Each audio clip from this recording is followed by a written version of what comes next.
অখণ্ড ভারত খণ্ড খণ্ড হতে বেশিক্ষণ সময় লাগবে না। অন্যান্য যেই দেশগুলো আছে তারা অলরেডি আমাদেরকে জানিয়ে বাংলাদেশের প্রত্যেকটা শিশু একটা মুক্তিযোদ্ধা। হ্যালো ভিউয়ার্স, আসসালামু আলাইকুম। সবাই কেমন আছেন? আশা করছি সবাই অনেক ভালো আছেন। ভিউয়ার্স, আজকে আমরা একজন সাহসী নারীর কথা শুনবো। আজকে সে একটি মেয়ে হয়েও যে এত কঠোরভাবে মানে অবস্থান নিছে, আপনারা অলরেডি শুরুতেই কিছু ক্লিপ দেখেছেন। আমরা মূল ভিডিওটাও দেখব। তো তার আগে বলে নিই, এই মহিলাটা কিন্তু অত্যন্ত সাহসী। আর এর আগেও আমি এই ধরনের ভিডিও দিয়েছি চ্যানেলে, আপনারা চাইলে দেখতে পারেন। আই বাটনের লিঙ্কটা দেওয়া থাকবে, আপনারা সেখান থেকে ক্লিক করে দেখতে পারবেন। আসলে চলেন আমরা বেশি কথা না বলে আমরা ভিডিওটা শুরু করি। আর হ্যাঁ, চ্যানেলে নতুন হলে অবশ্যই লাইক এবং সাবস্ক্রাইবটা করে দিয়ে যাবেন। তো আমরা অলরেডি ভিডিও শুরু করে দিব এখন।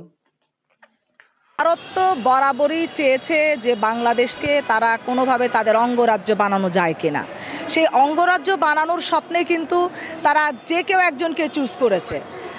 বেগম খালেদা জিয়াকে যে বিভিন্নভাবে এই প্রস্তাব দেওয়া হয় নাই তা কিন্তু না। তিনি আপোষহীন ছিলেন, তিনি দেশপ্রেমী, তিনি দেশকে ভালোবাসতেন বলে তাদের কোনো প্রস্তাবে তিনি সাড়া দেননি, যার কারণে দীর্ঘ বছর ওনাকে জেল খাটতে হয়েছে। আরাফাত রহমান কোকো ভাইয়ের উপর কি নির্যাতন হয়েছে আপনারা সেটা জানেন, এবং আমাদের নেতা জনাব তারেক রহমানের উপর কি নির্যাতন হয়েছে জানেন।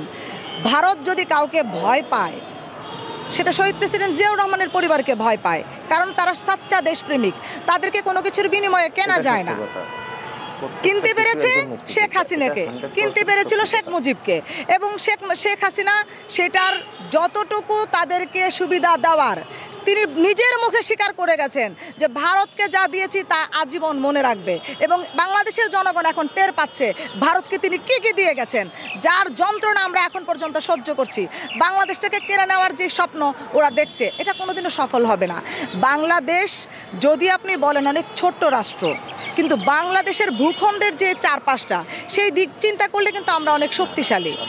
সেভেন সিস্টার নিয়ে আসলে আপাতত আমার কিছু বলার নাই, যেহেতু বাবর ভাই কি করবেন সেটা সিদ্ধান্তটা দলীয়ভাবে হবে।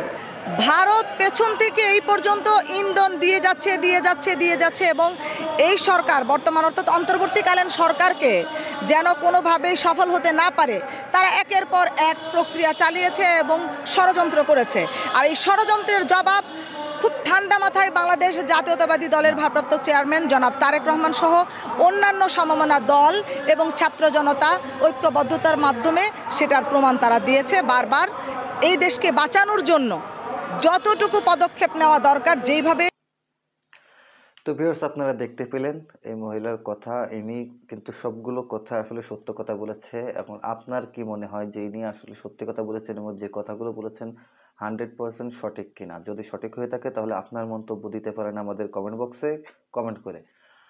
আর আজকের ভিডিও এতটুকুই। দেখা হচ্ছে আগামীকালকে নতুন আরও একটি ভিডিও নিয়ে। আর কোন টপিকের ভিডিও আপনারা চান সেটা যদি আমাকে কমেন্টে জানিয়ে দেন তাহলে অনেক ভালো হয়।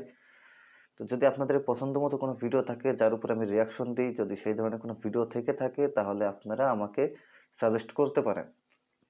এই ভিডিওর ডেসক্রিপশন বক্সে আমার একটা জিমেল আইডিও দেওয়া থাকবে এবং আমার ফেসবুক মেসেঞ্জারের লিঙ্ক দেওয়া থাকবে, চাইলে আপনারা সেখানেও কিন্তু দিতে পারেন। ধন্যবাদ সবাইকে। দেখা হচ্ছে আগামী নতুন একটি ভিডিওতে। ততক্ষণ ভালো থাকবেন সবাই।